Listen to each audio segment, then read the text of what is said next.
Hey guys, this is Elysian PODFIC, and today we're going to be reading Insane or Not Insane, That is the Question by Alright, What is All This Then?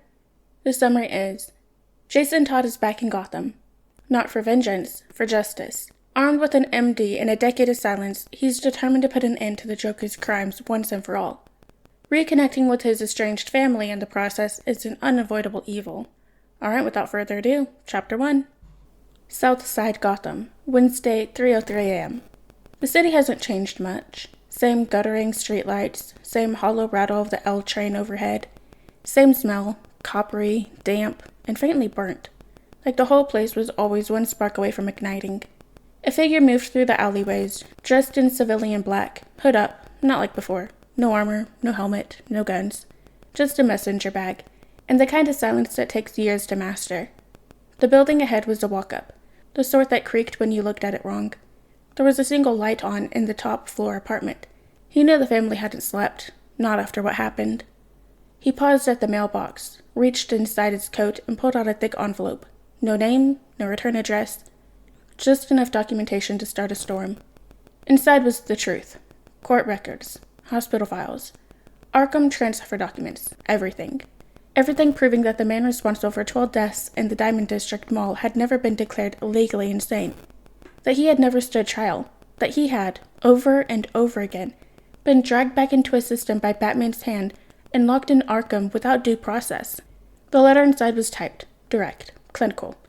A suggestion, not a demand. Sue. Demand a psychiatrist evaluation. Demand justice. The Joker is not above the law. He slid the envelope into the box, quiet and precise. For a second, he didn't move, just stood there, breathing in Gotham's rot, like trying to catch a scent he hadn't smelled in years. The night wrapped around him like it used to.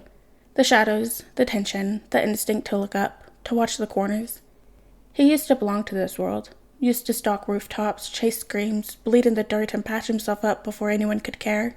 That was a lifetime ago. This wasn't vigilante work. Not exactly. But it felt the same. And maybe that's what scared him. He turned and disappeared into the dark, already tracing the path back through the alleys. Back to the car he had parked a few blocks away. Back to the life he'd spent 8 years building. His hands were steady. His breath was calm. His mind was already 4 steps ahead. He'd carefully placed the first domino of his plan 8 years ago. This was him toppling the first piece of his masterwork. A chain reaction will follow and, if all goes according to plan, end with the Joker stopped once and for all. Finally, it had begun. Gotham City Police Department rooftop, Thursday, 4:17 a.m. The bats arrived within minutes, grapples slicing through the fog like silver thread. One by one they landed, Red Robin first, silent and frowning, Spoiler next, muttering about how this better be worth it. Nightwing followed, then Orphan. Robin scowled, arms folded. Batman was last, heavier-footed than the rest, his silhouette cutting through the low mist like a blade.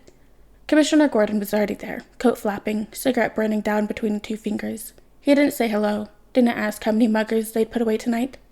Instead, he shoved a rolled newspaper into Batman's chest.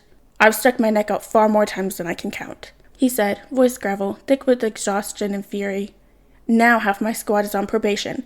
Internal affairs is crawling up my spine, and my office is a war zone. I can't help you this time, Bruce. Fix this." The bats clustered closer. Batman unrolled the paper. Across the front page, in bold black letters, "The Joker, Gotham's most protected citizen?" Below it, a subheading. "Victim's family demands a trial for the Joker. No proof of insanity, no legal precedent."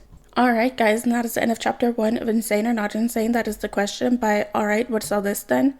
Hope you guys liked it, and it's the next chapter.